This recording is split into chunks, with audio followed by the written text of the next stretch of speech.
हाँ जी, राधे राधे। तो आज फिजिक्स का पेपर हो गया। जैसा कि आप सब बच्चों ने आज फिजिक्स का पेपर दिया, कक्षा 12 का आरबीएससी बोर्ड का फिजिक्स का पेपर काफ़ी अच्छा लेवल का रहा था और आपने दिया भी। और कई बच्चों का पेपर अच्छा भी रहा होगा, कईयों का क्वेश्चन छोटे भी होंगे, कईयों के गलत भी हुए होंगे, क्योंकि पेपर काफ़ी अच्छे लेवल का था। लेकिन अब आगे के एग्ज़ामों पे फोकस करते हुए, जो हो गया सो हो गया। आगे के एग्ज़ामों पे फोकस करते हुए, क्योंकि हिंदी का पेपर है 20 तारीख का, और हिंदी के बाद फिर 28 यानी 28 तारीख को बायो का पेपर है। तो हिंदी भी पढ़ते रहिए, साथ में बायो भी पढ़ेंगे। तो जिस प्रकार अपन चल रहे थे, बायोलॉजी के जो टॉपिक्स लेकर आ रहे थे, वन शॉट वीडियो पहले एक चैप्टर का लेकर आया था मैं, और अब एक चैप्टर का और लेकर आया हूँ वीडियो आपके सामने, जो चैप्टर नंबर 5 होने वाला है, जिसका नाम है, आपके सामने बोर्ड पे लिखा हुआ है, molecular basis of inheritance. Molecular basis of inheritance यानी वंशागति का आणविक आधार। एमबीडी के इस ऑनलाइन प्लेटफॉर्म पे हम इस चैप्टर को डिस्कस करेंगे। आप सभी ज़्यादा से ज़्यादा इस चैनल पर पहुँचे, सब्सक्राइब करें, लाइक करें और अपने दोस्तों को शेयर करें। स्टार्ट करते हैं इस चैप्टर को। चैप्टर जो है, चैप्टर नंबर 5 है, मॉलिक्यूलर बेसिस ऑफ इनहेरिटेंस। इसमें अगर अपन डिस्कस करें तो बात करते हैं, देखिएगा न्यूक्लिक एसिड। न्यूक्लिक एसिड क्या होते हैं, जैसा कि मैं बताया हूँ क्लास में भी। और न्यूक्लिक एसिड जो होते हैं, न्यूक्लिक अम्ल जो होते हैं, वो दो प्रकार के होते हैं, डीएनए और आरएनए, दोनों न्यूक्लिक एसिड होते हैं। और ये न्यूक्लिक एसिड जो है वो जेनेटिक मटेरियल बनाते हैं, इसलिए आगे लिखा हुआ है, nucleic acid, DNA and RNA are the building blocks of genetic material. यानी डीएनए और आरएनए बिल्डिंग मटेरियल बनाते हैं जेनेटिक मटेरियल का। आगे की बात करें, डीएनए जो होता है वो जेनेटिक मटेरियल की तरह काम करता है। किसके अंदर? मोस्ट ऑफ ऑर्गेनिज्म, यानी अधिकांश जीवों के अंदर जो डीएनए है वो आनुवंशिक पदार्थ के रूप में काम करता है। जबकि आरएनए के साथ ऐसा नहीं है। आरएनए कुछ वायरसेस को छोड़ के, कुछ विषाणुओं को छोड़ के, बाकी के अंदर मैसेंजर्स का काम करता है। इसलिए आप देख सकते हैं, आपके सामने लिखा हुआ है, RNA is the genetic material in some viruses. यानी कुछ विषाणुओं में, जैसे कि बात करें रेट्रोवायरस के अंदर, जेनेटिक मटेरियल के रूप में काम करता है कौन? आरएनए। बट मैक्सिमम ऑर्गेनिज्म के अंदर आरएनए जो है वो मैसेंजर्स का काम करता है। मैसेंजर्स यानी संदेशवाहक के रूप में कार्य करता है। ठीक है, आगे बढ़ते हैं। अब बात करते हैं, हमें ये पता लगा कि जेनेटिक मटेरियल दो टाइप के होते हैं, डीएनए और आरएनए। बात यहाँ डीएनए की करते हैं। डीएनए की अगर अपन बात करें तो आपको एक चीज़ समझना जरूरी है, चाहे वो डीएनए हो चाहे वो आरएनए हो, डीएनए और आरएनए हैं वो एक सिंगल यूनिट से मिलकर बने होते हैं। उस सिंगल यूनिट को बोला जाता है न्यूक्लियोटाइड। यानी डीएनए की जो एकलक इकाई है, उस डीएनए की एकलक इकाई को कहा जाता है न्यूक्लियोटाइड। और कई सारे न्यूक्लियोटाइड्स मिलकर एक लंबी चेन बनाते हैं, एक लंबी श्रृंखला बनाते हैं। उस लंबी श्रृंखला को बोला जाता है polynucleotide. Polynucleotide, polynucleotide are the polymer of nucleotides. यानी न्यूक्लियोटाइड मिलकर पॉलीन्यूक्लियोटाइड की एक लंबी चेन बनाते हैं। और आगे लिखा हुआ भी है नेक्स्ट लाइन में कि DNA and RNA are polynucleotide. DNA और आरएनए दोनों के दोनों क्या होते हैं? पॉलीन्यूक्लियोटाइड होते हैं। डीएनए भी एक पॉलीन्यूक्लियोटाइड चेन है और आरएनए भी पॉलीन्यूक्लियोटाइड चेन है। सवाल उठता है कि पॉलीन्यूक्लियोटाइड है क्या? तो जरा देखें, आप इधर आपके सामने लिखा हुआ है, पॉलीन्यूक्लियोटाइड की बात करें तो एक पॉलीन्यूक्लियोटाइड चेन आपके सामने बनी हुई है। इसको आप समझने की कोशिश करें। मैं थोड़ा जूम कर लूं और इसको, एक न्यूक्लियोटाइड को अगर आपको दिखाऊं, आप देखिए, आप देखिए, थोड़ा सा कलर चेंज कर लो। आप देखिए, ये जो इसमें आपको नजर आ रहा है, ये एक स्ट्रक्चर, ये एक स्ट्रक्चर एक न्यूक्लियोटाइड है। इसका मतलब एक न्यूक्लियोटाइड जो होता है, उस एक न्यूक्लियोटाइड में कितनी चीजें होती है, एक न्यूक्लियोटाइड कितनी कंपोनेंट से मिलकर बना होता है, कितने घटकों से मिलकर बना होता है। अगर अपन बात करें, एक न्यूक्लियोटाइड में 3 कंपोनेंट होते हैं। पहला कंपोनेंट है ये जो आप देख पा रहे हैं, पहला जो कंपोनेंट आप देख पा रहे हैं, ये 5 कार्बन की शुगर होती है, जिसे पेंटोस शुगर कहा जाता है। पेंटोज शुगर जो होता है, उस पेंटोज शुगर से एक यहाँ पे फॉस्फेट ग्रुप जुड़ा हुआ है, एक होता है फॉस्फेट ग्रुप, और तीसरा जो कंपोनेंट होता है वो होता है नाइट्रोजिनस बेस, जैसे कि आपको एडिनिन नाइट्रोजिनस बेस यहाँ पे जुड़ा हुआ दिखाई दे रहा है। तीसरा होता है नाइट्रोजिनस बेस। इसका मतलब एक न्यूक्लियोटाइड 3 कंपोनेंट से मिलकर बना होता है, पेंटोज शुगर, नाइट्रोजिनस बेस और नाइट्रोजन सारक। समझ रहे हैं आप? किन किन से? पेंटोज शुगर, नाइट्रोजन बेस और फॉस्फेट ग्रुप।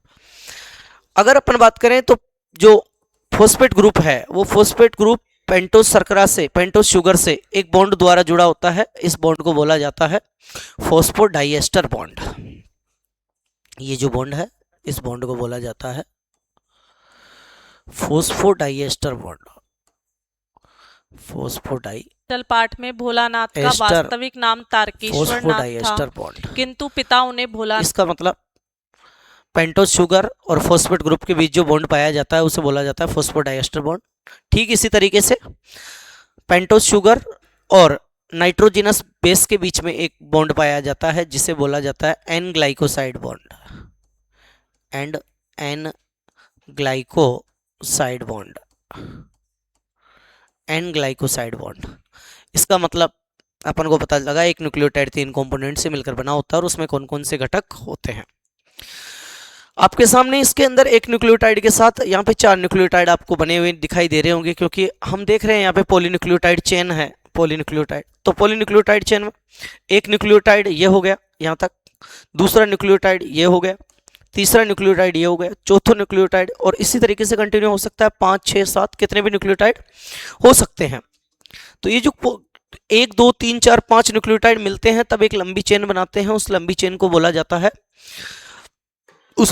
बोला जाता है पॉलीन्यूक्लियोटाइड चेन। एक चीज आप हमेशा ध्यान रखेंगे, पॉलीन्यूक्लियोटाइड जो चेन होती है, इस पॉलीन्यूक्लियोटाइड चेन में हमेशा 5 डेज से रेफर, ये जो 5 डेज एंड है, इस 5 डेज एंड पर हमेशा P फॉस्फेट ग्रुप रहता है, और 3 डेज एंड पे हमेशा हाइड्रोक्सिल यानी OH ग्रुप रहता है। इस चीज का निश्चित रूप से आप ध्यान रखेंगे। यानी पॉलीन्यूक्लियोटाइड चेन है, इस पॉलीन्यूक्लियोटाइड चेन के 5 डेज एंड पर हमेशा फॉस्फेट ग्रुप रहेगा, 3 डेज एंड पर हमेशा हाइड्रोक्सिल समूह रहेगा। आगे चलते हैं। द ग्रुप ऑफ न्यूक्लियोटाइड्स या chain of nucleotides is called polynucleotide chain. आगे की बात करें स्ट्रक्चर ऑफ पॉलीन्यूक्लियोटाइड के बारे में, यानी पॉलीन्यूक्लियोटाइड श्रृंखला की संरचना के बारे में। Polynucleotide are the polymers of nucleotides, सीधा सीधा दे रखा है। कई सारे न्यूक्लियोटाइड का पॉलीमर यानी कई सारे न्यूक्लियोटाइड का बहुलकी क्या कहलाता है? पॉलीन्यूक्लियोटाइड कहलाता है बच्चों। DNA and RNA are polynucleotide. DNA और आरएनए दोनों के दोनों क्या होते हैं? पॉलीन्यूक्लियोटाइड होते हैं। डीएनए भी पॉलीन्यूक्लियोटाइड 2 और मोर देन न्यूक्लियोटाइड से मिलकर बना होता है, और आरएनए भी पॉलीन्यूक्लियोटाइड से मिलकर बना होता है। बात करते हैं अपन एक न्यूक्लियोटाइड जो होता है वो एक न्यूक्लियोटाइड 3 कंपोनेंट से मिलकर बना होता है। ईच न्यूक्लियोटाइड जो मैंने बता दिया है, पहला नाइट्रोजिनस बेस होगा, दूसरा पेंटोज शुगर होगा और तीसरा फॉस्फेट ग्रुप होगा। अब अपन बात करते हैं पेंटोज शुगर जो है वो 2 टाइप की हो सकती है। अगर अपन बात करें, अगर आरएनए है, आरएनए में राइबोज शुगर हो सकती है। डीएनए है तो डीएनए में डीऑक्सी राइबोज शुगर हो सकती है। अगर बात करें नाइट्रोजिनस बेस भी 2 प्रकार के हो सकते हैं। एक नाइट्रोजिनस बेस प्यूरिन हो सकता है, प्यूरिन, और दूसरा नाइट्रोजिनस बेस की बात करें पायरीमिडीन, जो मैं आगे दिखाऊंगा, अभी नहीं दिख रहा है, कोई बात नहीं, आगे दिखाऊंगा मैं। पायरीमिडीन यानी अगर बात करें पेंटोज शुगर भी 2 टाइप के होते हैं। पेंटोज शुगर और नाइट्रोजिनस बेस भी 2 टाइप के होते हैं। अपन ने अभी यहाँ पे बात की नाइट्रोजिनस बेस की, तो नाइट्रोजिनस बेस आपके सामने 2 टाइप के दिखा रहे हैं, क्योंकि एक न्यूक्लियोटाइड 3 कंपोनेंट से मिलकर बना होता है। पहला कंपोनेंट है नाइट्रोजिनस बेस। तो नाइट्रोजिनस बेस की बात कर लेते हैं। नाइट्रोजिनस बेस कितने टाइप के होते हैं? 2 टाइप के। पहला है प्यूरिन्स और दूसरा है पायरीमिडीन्स। यहाँ से सवाल बनता है, और मुझे लग रहा है बोर्ड के आपके पेपर में भी यहाँ से सवाल एक छोटा या बड़ा प्रश्न निश्चित रूप से बन सकता है। प्यूरिन और पायरीमिडीन्स ऑब्जेक्टिव क्वेश्चन के भी चांसेज यहाँ बनते हैं। प्यूरिन बेस जो होते हैं वो 2 प्रकार के होते हैं, एडिनिन और ग्वानिन। सीधा प्रश्न आता है कभी कभी, निम्न में से कौन सा प्यूरिन सारक है, निम्न में से कौन सा पायरीमिडीन सारक है? याद रखेंगे एजी यानी एडिनिन और ग्वानिन। एडिनिन और ग्वानिन जो है वो प्यूरिन सारक होते हैं, और साइटोसिन और थाइमिन जो है वो पायरिमिडीन सारक होते हैं। In the case of DNA, यानी डीएनए के केस में, डीएनए के केस में जो पायरिमिडीन होते हैं, डीएनए के केस में जो पायरिमिडीन होते हैं वो साइटोसिन और थाइमिन होते हैं। But in the case of RNA, तो आरएनए के अंदर थाइमिन नहीं पाया जाता है, आरएनए के अंदर थाइमिन नहीं पाया जाता है। तो आरएनए में क्या रहेगा, आरएनए में थाइमिन की जगह जो पायरिमिडीन है, उस थाइमिन के जगह साइटोसिन और यूरेसिल रहेगा। एक साइटोसिन वैसे का वैसे डीएनए की तरह रहेगा, लेकिन उसकी जगह उसमें क्या आ जाएगा, यूरेसिल सारक उसमें, या यूरेसिल बेस पेयर उसमें, बेस उसमें आ जाएगा। तो इसका मतलब हमने जाना कि नाइट्रोजिनस बेस जो होते हैं वो दो टाइप के होते हैं, प्यूरिन और पायरिमिडिन्स।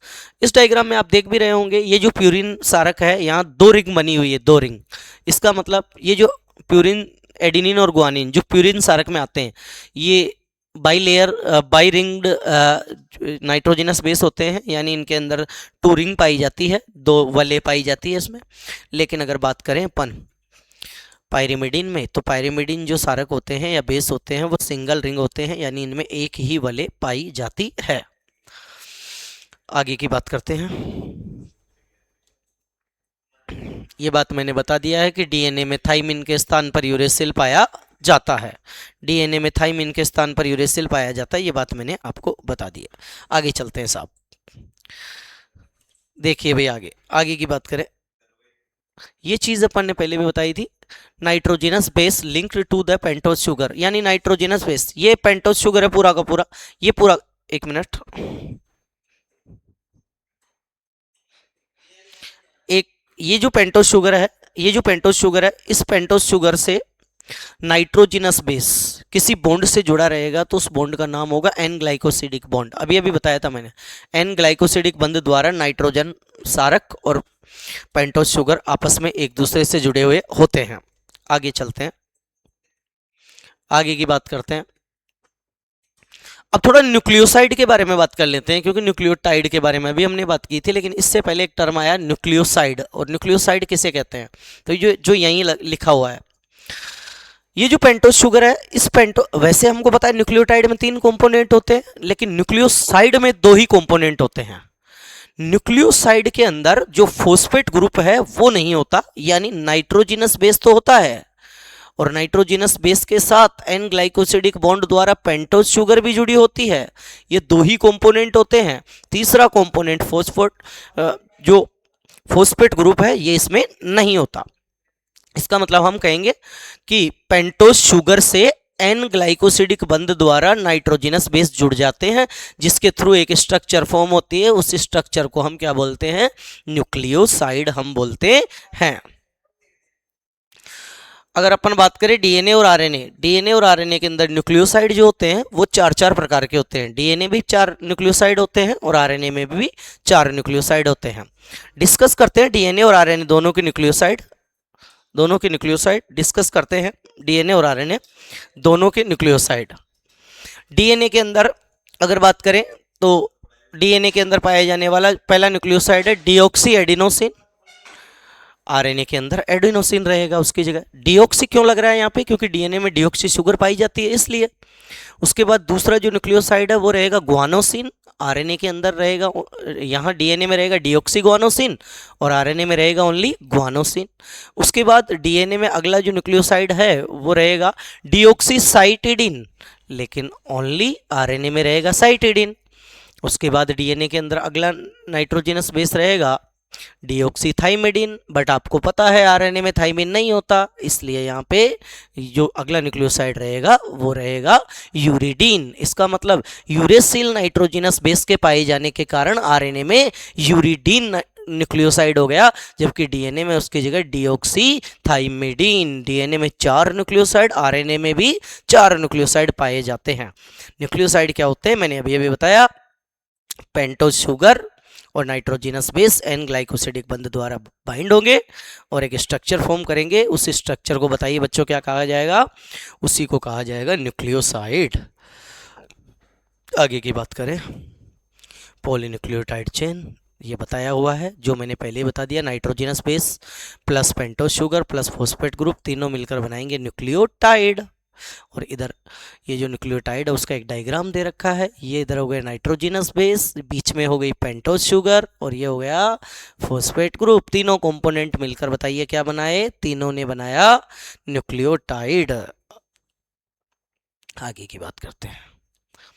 चलिए, स्ट्रक्चर ऑफ पॉलीन्यूक्लियोटाइड चेन, जैसा कि मैंने आपको बताया ये है, in RNA each nucleotide has additional OH group at 2 position, यानी आरएनए के अंदर जो 2 पोजीशन है उस 2 पोजीशन पे आरएनए जो होता है उस आरएनए में 2 डेज पोजीशन पे OH ग्रुप हमेशा मौजूद होता है। जैसा कि हमने अभी डीएनए के अंदर देखा था, डीएनए के अंदर 5 डेज पर क्या होता था, फॉस्फेट, और 3 डेज पर क्या होता था, 3 डेज पर होता था OH। तो यहाँ पे अगर अपन बात करें आरएनए की केस में, तो आरएनए में आप देखेंगे, आरएनए में ये जो 2 डेज डायरेक्शन है आप देख पा रहे हैं, यहाँ 2 डेज है।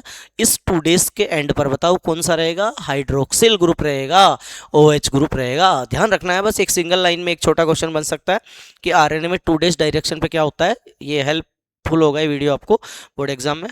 2 डेज पे क्या होगा, तो आपका उत्तर होगा हाइड्रोक्सिल ग्रुप रहेगा। बाकी डीएनए में मैंने बता ही दिया, डीएनए की पॉलीन्यूक्लियोटाइड चेन में 5 डेज किनारे पर रहेगा फॉस्फेट ग्रुप और 3 डेज किनारे पर रहेगा हाइड्रोक्सिल। ये आपके सामने एक न्यूक्लियोटाइड है, ये दूसरा न्यूक्लियोटाइड है, ये तीसरा न्यूक्लियोटाइड है, ये चौथा न्यूक्लियोटाइड है, और ये 1 2 3 4 न्यूक्लियोटाइड मिलकर एक लॉन्ग चेन बन जाती है जिसे हम बोलते हैं पॉलीन्यूक्लियोटाइड। चलिए आगे चलते हैं। थोड़ी सी बेसिक सी बात, यहाँ पे लिखा हुआ है, कुछ साइंटिस्ट आपको नज़र आ रहे हैं, काफ़ी फेमस साइंटिस्ट है। फ्रेडरिक मेस्चर आपको नज़र आ रहे हैं, वाटसन क्रिक आपको नज़र आ रहे हैं, बहुत फेमस पर्सन है वाटसन और क्रिक, बहुत फेमस पर्सन। विलिकन्स और फ्रैंकलिन्स आपको नज़र आ रहे हैं, इनके बारे में हम एक एक करके बात करेंगे। तो यहाँ पे एनसीईआरटी के कुछ टर्म है वो सीधा याद रखेंगे आप। फ्रेडरिक मेस्चर है ना, एक साइंटिस्ट है, इन्होंने 1869 में इन्होंने क्या किया, डीएनए को आइडेंटिफाई किया था, लेकिन इनको पता नहीं था ये क्या है। तो इन्होंने इसका नाम इसका नाम, ये जो डीएनए को सबसे पहले आइडेंटिफाई किया, इन्होंने इसका नाम न्यूक्लिन रखा। सीधा प्रश्न आएगा कि डीएनए को न्यूक्लिन नाम किसने दिया, तो आप याद रखेंगे डीएनए को न्यूक्लिन नाम फ्रेडरिक मेस्चर ने दिया था। किसने दिया था, फ्रेडरिक मेस्चर। बाकी आगे जेम्स वाटसन और फ्रांसिस क्रिक जो है, इन्होंने डीएनए के डबल हेलिक्स मॉडल का प्रतिपादन किया था, proposed by double helix model of the DNA, किसके द्वारा, वाटसन एंड क्रिक। एक बार पानी पी लेता हूं।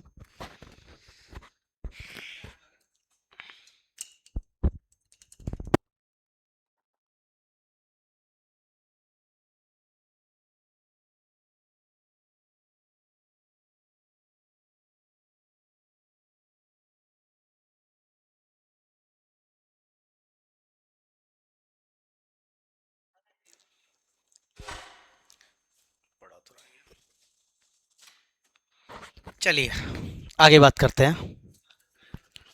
ड्रिंक ब्रेक जरूरी था, है ना।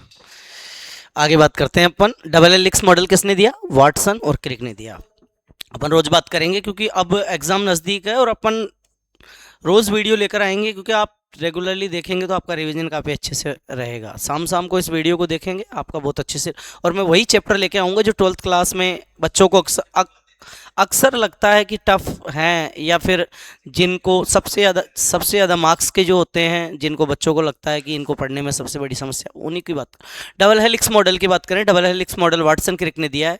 वाटसन क्रिक ने इस मॉडल में क्या कहा है वो चीज़ अपन देख लेते हैं। वाटसन क्रिक ने अपने मॉडल में कहा है कि डीएनए जो है वो 2 न्यूक्लियोटाइड चेन से मिलकर बने होते हैं, या 2 पॉलीन्यूक्लियोटाइड चेन से मिलकर बने होते हैं। देख सकते हैं ये रही, DNA is made up of 2 polynucleotide chains coiled in A right handed fashion. याद रखना, डीएनए 2 पॉलीन्यूक्लियोटाइड चेन से मिलकर बना होता है, लेकिन दोनों न्यूक्लियोटाइड जो चेन्स होते हैं वो जो राइट हैंडेड एक दूसरे से कुंडलित होती है, यानी राइट हैंडेड फैशन में वो कॉइल्ड होती है। डीएनए जो होता है, डीएनए का जो हेलिक्स होता है उसकी जो पिच है वो आप याद रखेंगे 3.4 नैनोमीटर, या इसी को आप बोल सकते हो 34 एंगस्ट्रॉन होती है। अगर अपन बात करें number of base pair in each turn, यानी प्रत्येक घुमाव के अंदर डीएनए का जो प्रत्येक घुमाव होता है, प्रत्येक हेलिक्स होता है, उसमें कितने नाइट्रोजनस बेस पेयर आपको देखने को मिलते हैं, तो आप कहेंगे 10 नाइट्रोजनस बेस पेयर देखने को मिलते हैं। प्रत्येक नाइट्रोजिनस बेस पेयर के बीच में कितनी दूरी होती है? तो आप कहेंगे 0.34 नैनोमीटर या आप कहेंगे 3.4 एंगस्ट्रॉन डिस्टेंस होती है। यानी अगर मैं कहूँ आपसे कि डीएनए है, ये हमारा डीएनए है, हमने इसको डीएनए ये बनाया, तो इसमें यहाँ एडिनिन और ये जो थाइमिन है, अगर अपन बात करें ग्वानिन और साइटोसिन, तो इनके बीच की ये जो डिस्टेंस है, ये डिस्टेंस रहेगी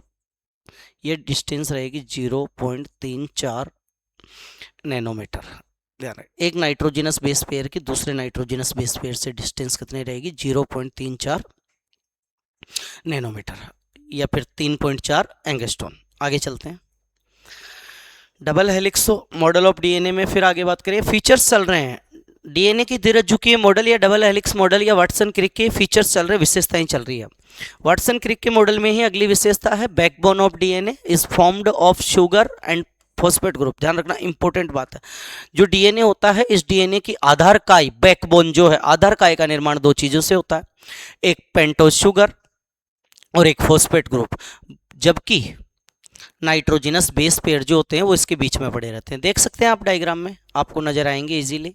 ये जो अगर मैं यहाँ पे आपको बताना चाहूँ तो ये जो मैं बना रहा हूँ, ये जो पूरा पार्ट ये इस तरीके से जो घूम रहा है, ये जो है, और दूसरा वाला ये वाला जो पार्ट है, ये डीएनए को बाहर से बना रहे हैं। देख सकते हैं आप, ये देखो, ये डीएनए को बाहर से बना रहे हैं, यानी ये दोनों जो बना रहे हैं बाहर से, बैकबोन जो बना रहे हैं वो कौन कौन है? वो शुगर है, पेंटोज शुगर है और फॉस्फेट ग्रुप है, इसलिए इन दोनों को बैकबोन कहा जाता है। जबकि बेस पेयर देख सकते हो आप कहाँ पे पड़े हैं? इनके बीच के अंदर पड़े हुए हैं।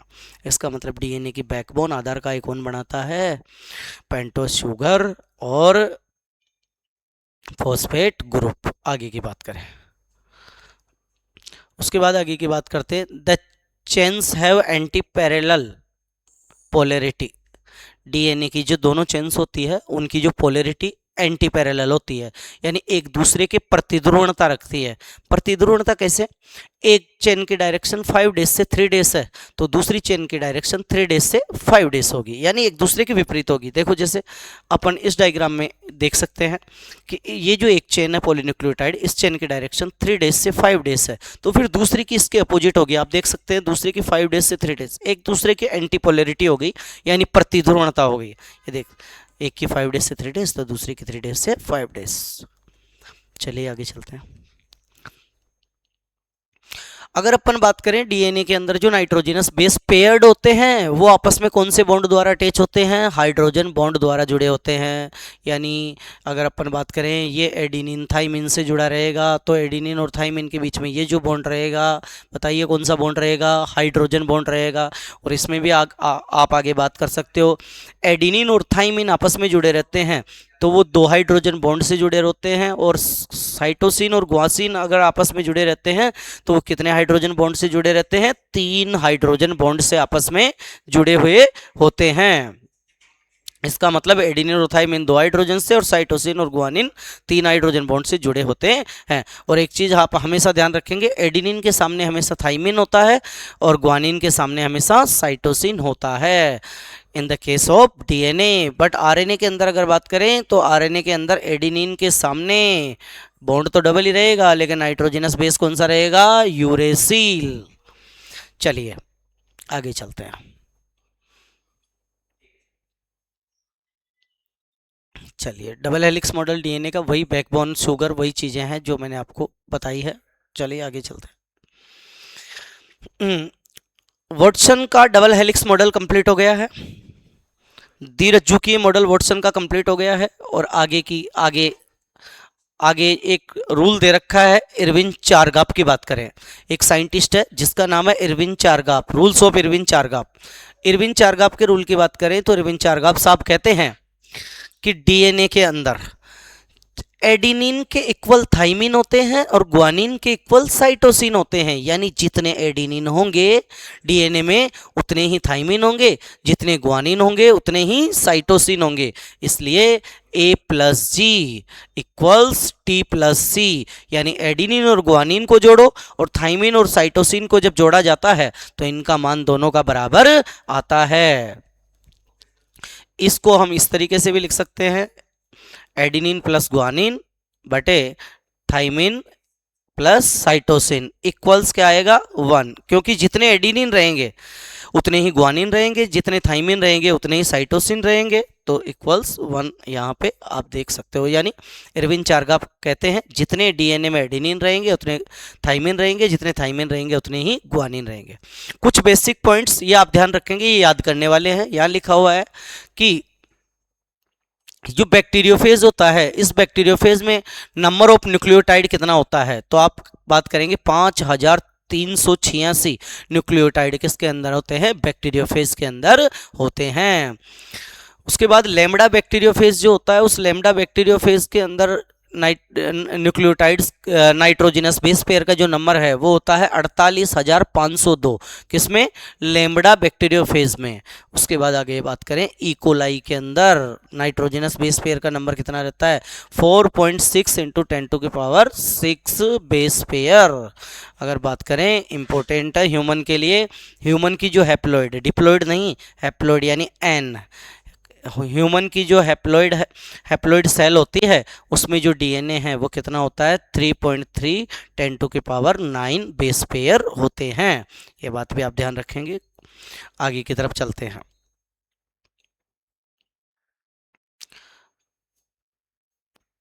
ये डीएनए की लेंथ दे रखी है, यानी एक ह्यूमन होता है उसका जो डीएनए है वो कितना लंबा होता है 2.2 मीटर लंबा होता है। उसके बाद अगला जो टॉपिक है अपना, वो अगला टॉपिक स्टार्ट हो गया है packaging of DNA helix. Packaging of DNA helix की बात करें तो packaging of DNA helix 2 type का होता है, प्रोकैरियोटिक में और यूकैरियोटिक में। प्रोकैरियोटिक में डीएनए हेलिक्स की पैकेजिंग अलग टाइप से होती है, यूकैरियोट में डीएनए हेलिक्स की पैकेजिंग अलग टाइप से होती है। बात करते हैं प्रोकैरियोटिक में।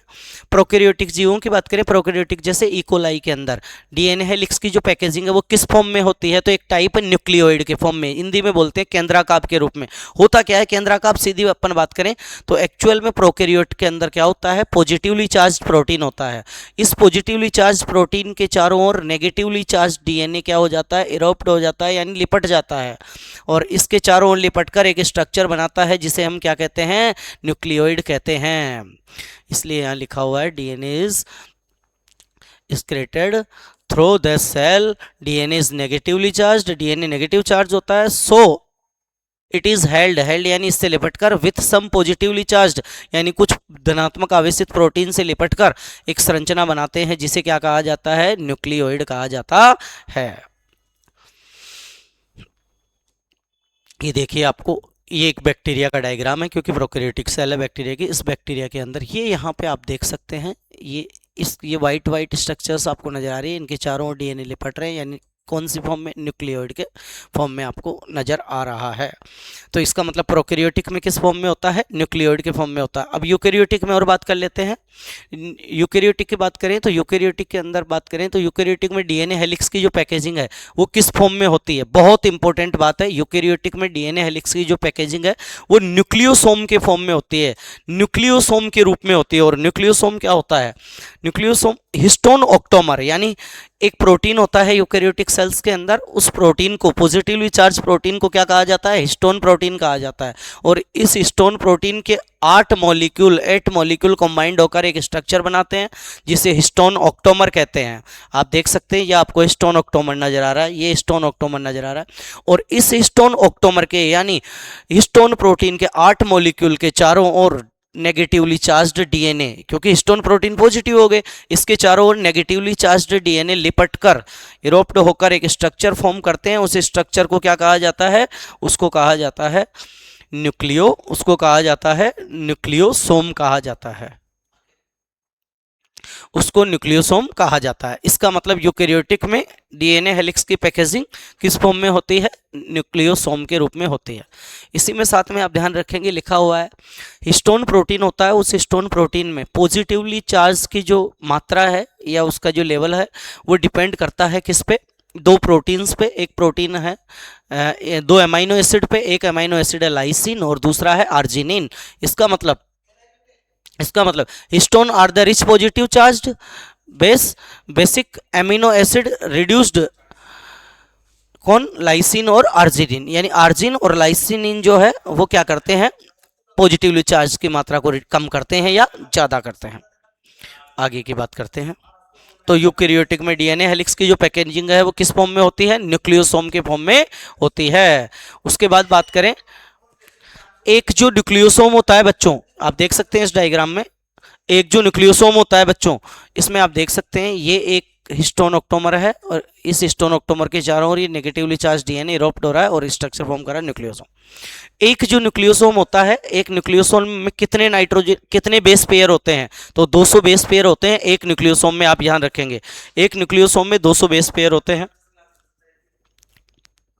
तो अगर बात करें तो ह्यूमन की जो हैप्लॉइड जीनोम होती है उसमें टोटल बेस पेयर कितने होते हैं, तो आप याद रखेंगे 3.3 10⁻⁷। आगे चलते हैं और आगे चलें तो कुछ बेसिक सी डेफिनेशंस है, जैसे कि यहाँ दे रखी है, nucleosome constitute the repeating unit form chromatins, यानी कई सारे न्यूक्लियोसोम मिलकर बताइए क्या बनाते हैं, क्रोमेटिन। यानी ये एक न्यूक्लियोसोम है, ये दूसरा न्यूक्लियोसोम है, ये तीसरा न्यूक्लियोसोम है, ये चौथा है, ये पांचवा है, और इस पूरी स्ट्रक्चर को, इस लंबी स्ट्रक्चर को हमने क्या बोल दिया, इसको हमने बोला क्रोमेटिन। क्या बोल दिया इसको, क्रोमेटिन इसको हमने बोला है। इसका मतलब न्यूक्लियोसोम मिलकर क्या बनाते हैं, क्रोमेटिन। आगे की बात करें, ये जो क्रोमेटिन होते हैं, इस क्रोमेटिन में न्यूक्लियोसोम कुछ इस तरीके से दिखाई देते हैं, beads on string. Beads on string यानी जैसे डोरी पर बीड्स, जैसे ये पूरी एक धागा या डोरी है, इस पर बीड्स नजर आ रहे हैं, उस तरीके से हमें न्यूक्लियोसोम क्रोमेटिन पर नजर आते हैं। आगे दो एक डेफिनेशन हो रहे हैं, उनको डिस्कस करते हैं, उसके बाद नेक्स्ट पार्ट में हम इस चैप्टर को डिस्कस करेंगे। तो दो एक डेफिनेशन है, उनकी बात कर लेते हैं। ये पैकेजिंग की हमने बात कर ली है, पैकेजिंग में वही है, क्रोमेटिन पैक्ड हो जाते हैं, क्रोमेटिन फाइबर बना लेते हैं, क्रोमेटिन फाइबर्स आगे चल के क्रोमोसोम बनाते हैं, यानी गुणसूत्र बनाते हैं। उसके बाद आगे की बात कर लेते हैं। उसके बाद यहाँ दो डेफिनेशंस दे रखी है, क्रोमेटिन हैज 2 टाइप्स। अभी जो हमने बात की है क्रोमेटिन होते हैं, क्रोमेटिन क्या होते हैं अभी बताया मैंने, न्यूक्लियोसोम मिलकर क्रोमेटिन बनाते हैं ये, और क्रोमेटिन 2 टाइप के होते हैं। पहला जो क्रोमेटिन होता है वो यूक्रोमेटिन और दूसरा होता है हेट्रोक्रोमेटिन। अगर अपन बात करें तो यूक्रोमेटिन की, लूजली पैक्ड का मतलब समझ रहे हैं आप, यानी अभी हमने बात किया था कि जो न्यूक्लियोसोम है वो मिलकर एक लंबी क्रोमेटिन की चेन बना देते हैं। तो अगर वो क्रोमेटिन की चेन लूजली बाइंड होती है, यानी ढीले रूप से एक दूसरे से बंधी होती है, उस लूजली बाइंड चेन को क्या कहा जाता है, यूक्रोमेटिन। क्रोमेटिन की वह चेन जो ढीली बंधी हुई होती है, और सेम इसका उल्टा, क्रोमेटिन की वह चेन जो कैसी बनी होती है, यानी टाइटली बाइंड होती है, यानी मजबूती से बंधी होती है, उसको हम बोलते हैं हेट्रोक्रोमेटिन। इस तरीके से ये अपन ने इस पीडीएफ में ये एक पार्ट कंप्लीट कर लिया है। अब बच्चों ध्यान रखेंगे, इसके आगे हम नेक्स्ट पार्ट बहुत ही जल्दी, कल ही हो सकता है लेकर आएँ, क्योंकि अभी हिंदी का पेपर है और बायोलॉजी का पेपर 28 तारीख को है, तो कई सारे वीडियोस लेकर आएंगे।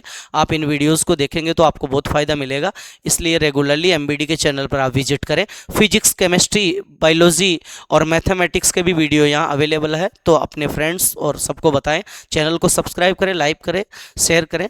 Thank you, Radhe Radhe.